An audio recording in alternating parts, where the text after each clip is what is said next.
এটা একটা মহতী অনুষ্ঠান। আমাদের প্রবাসী গীতিকার সোহাগ মিয়া, ওনার গানের বই ভব নদীর নাইয়ারে, এইটার মোড়ক উন্মোচন অনুষ্ঠানে আমাকে নিমন্ত্রণ জানানোয় আমি অত্যন্ত আনন্দিত, কৃতজ্ঞ। সোহাগ মিয়া যেহেতু একজন গীতিকার, ওনার একটা গান যখন ওনার ভিতরে আসে, ওনার অন্তরের ভিতরে কিরকম আলোড়ন জাগে এবং গানটা যখন খালাস হয় তারপর কিরকম প্রশান্তি লাগে।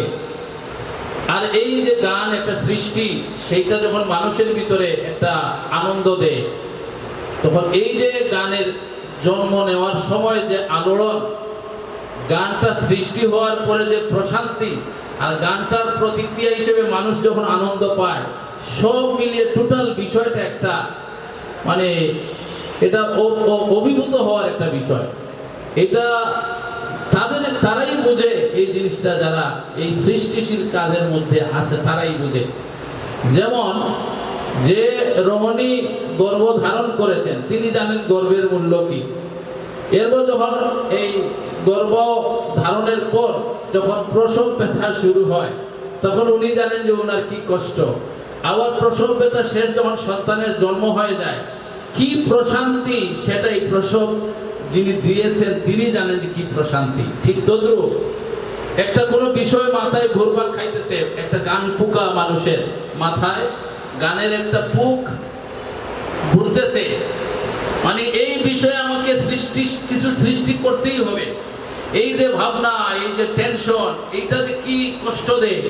তারপর যখন এটা শব্দে, বাক্যে, ছন্দে এটা যখন আবির্ভূত হয়, এটা যখন আত্মপ্রকাশ করে সেই সঙ্গীত আকারে, তখন কি যে প্রশান্তি লাগে। হয়তোবা আমার এই কষ্ট এবং প্রশান্তির জিনিস দর্শক শ্রোতা যারা আছে তাদেরকে হয়তো তেমন কোনো আনন্দ নাও দিতে পারে, কিন্তু যিনি সৃষ্টি করেছেন তার মনে, তার চিত্তের আনন্দ এটা সবাই বুঝবে না। এক একটা সৃষ্টি এক একটা সন্তানের মতো। তো এই জন্য আমি সোহাগ মিয়াকে আমার অন্তর থেকে অভিনন্দন জানাই। আমি নিজেও অনেক গান লিখেছি, কিন্তু এখনো পর্যন্ত ছাপার করে কোনো বই আকারে আমার কোনো গান এখনো প্রকাশিত হয় নাই।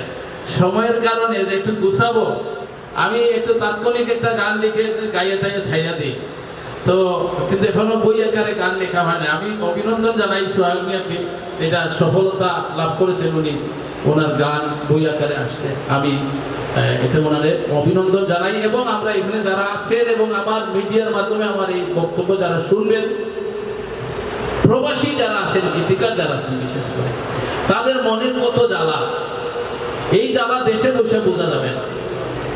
আর এই জ্বালা থেকে তাদের সৃষ্টি আসে, সৃজনশীলতা ভাবনা আসে, তার থেকে তারা, আমি দেখেছি আমাদের সিলেটের অসংখ্য প্রবাসী গীতিকার আছেন, তারা খুব সুন্দর সুন্দর গান রচনা করেন। আমি এখানে অনুষ্ঠানে ঢোকার সময় একটা গান শুনলাম, পরে বুঝলাম যে এটা সোহাগ মিয়ার লেখা। এত সুন্দর একটা বিচ্ছেদী সুর, আর গাইতেছিল যে মেয়েটা প্রমা সরকার, আমার কাছে অত্যন্ত ভালো লেগেছে, আমি মোহিত হয়ে গেলাম। তো এই ধরনের সুন্দর সুন্দর সুর, সুন্দর সুন্দর কথার গান আমাদের সিলেটের গীতিকাররা রচনা করতেছেন। আল্লাহ চাহে তো এই সমস্ত সৃষ্টি মহাকালের গর্বে এগুলা থেকে যাবে। সোহাগ মিয়া হয়তো একদিন থাকবেন না, কিন্তু তার সৃষ্টি একদিন মানুষের কণ্ঠে কণ্ঠে